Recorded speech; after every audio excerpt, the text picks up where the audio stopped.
ఇంత అసమర్థ ప్రభుత్వాన్ని అవిశ్వాసం పెట్టి దించేసే అవకాశం ఉన్నా పాదయాత్ర అనే డ్రామాలు ఎందుకు చేస్తున్నారు అని అడుగుతున్నా.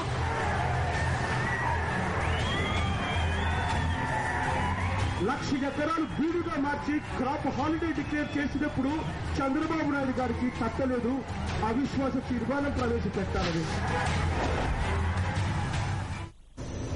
కాంగ్రెస్ టీడీపీ కలిసి నీచమైన కుమ్మక్కు రాజకీయాలు చేస్తున్నాయని షర్మిల మండిపడ్డారు.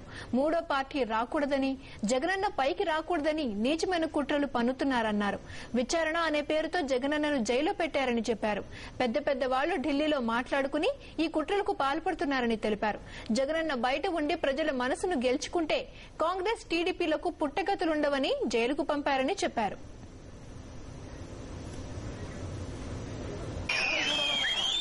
వాళ్ళకి జగనన్న ఒక లెక్కే కాదు, రాజశేఖర రెడ్డి గారి పేరుని ఎఫ్ఐఆర్ లో దోషిగా చేర్చారు. ఈ రోజు రాజశేఖర రెడ్డి గారి బ్రతుకున్న ఈ కాంగ్రెస్ ఈ తెలుగుదేశం కలిసి ఆయనను కూడా జైల్లో పెట్టేవారు.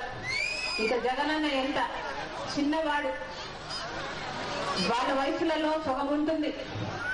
అయినా పెద్ద పెద్ద మనుషులంతా కలిపి చిన్న చిన్నగా ఆలోచించి ఆయన మీద కుట్రలు పన్ని ఈ రోజు ఆయనను పైకి రాకుండా చేస్తున్నారు. కానీ ఒకటి నిజం, దేవుడు అనేవాడు ఉన్నాడు. ఉదయించే సూర్యుని ఎవ్వరూ ఆపలేరు,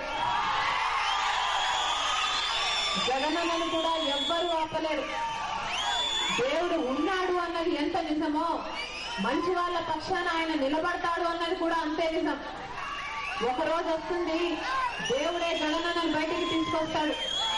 ఈ కుట్ర రాజకీయాలు, ఈ కుళ్ళు రాజకీయాలు చేసే వాళ్ళందరికీ పెట్టినట్టు దీనికి బుద్ధి చెప్పి జగనన్న బయటకు వచ్చిన రోజున మనందరినీ రాజన్న రాజ్యం స్థాపించే దిశగా నడిపిస్తాడు.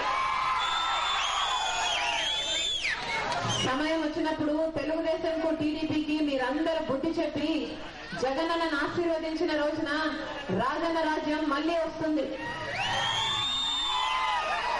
రాజన్న ఇచ్చిన ప్రతి మాటను జగనన్న నెరవేరుస్తాడు. రాజన్న కన్న ప్రతి కలను జగనన్న నెరవేరుస్తాడు. మీ పక్షాన మీ మనిషిగా నిలబడతాడు. ఆ రోజు త్వరగా రావాలని, మీరందరూ ఆశీర్వదించాలని, వైఎస్ఆర్ పార్టీని బలపరచాలని, నాతో కలిపి కదం తొక్కాలని మా ప్రార్థన.